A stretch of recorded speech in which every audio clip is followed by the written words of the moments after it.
नमस्कार, मैं नाज़मीन खान और आप देख रहे हैं SPN 9 न्यूज। मध्य प्रदेश की गुना लोकसभा सीट, जिसके अंदर 8 विधानसभा सीटें भी आती हैं। ये गुना लोकसभा सीट राजघराने के रूप में देखा जाता है, यानी कि इस सीट पर सिंधिया घराना हमेशा से जीतता हुआ नजर आया है।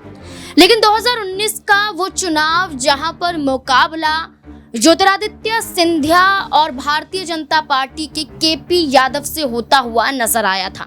2019 की ये तस्वीरें हैं जब कांग्रेस पार्टी का हिस्सा ज्योतिरादित्य सिंधिया थे।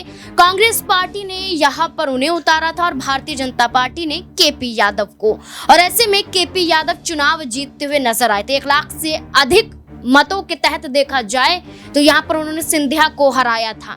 लेकिन अब तस्वीरें उलट गई हैं। 2020 में ज्योतिरादित्य सिंधिया ने जो किया वो किसी को यकीन नहीं था कि वो विधायकों के साथ भारतीय जनता पार्टी में चले जाएंगे। और 2020 की बात करें, भारतीय जनता पार्टी का हिस्सा ज्योतिरादित्य सिंधिया बन तो जाते हैं, लेकिन 2024 में भारतीय जनता पार्टी उन्हें फिर से चुनावी मैदान में उतारती है। गुना सीट ही दी जाती है। भारतीय जनता पार्टी केपी यादव को हटाकर ज्योतिरादित्य सिंधिया पर भरोसा करती हुई नजर आती है, और इसके मुकाबले कांग्रेस पार्टी राव यादवेंद्र सिंह को यहां पर चुनावी मैदान में उतारती है।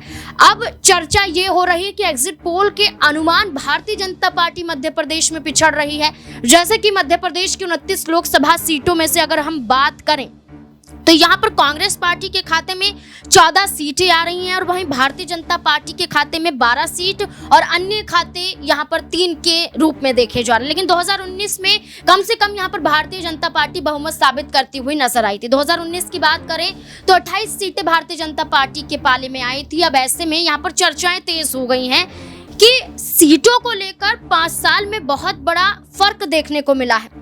केपी यादव चुनाव जीते, हटा दिए गए, ज्योतिरादित्य सिंधिया चुनाव हारे, टिकट दे दिया गया।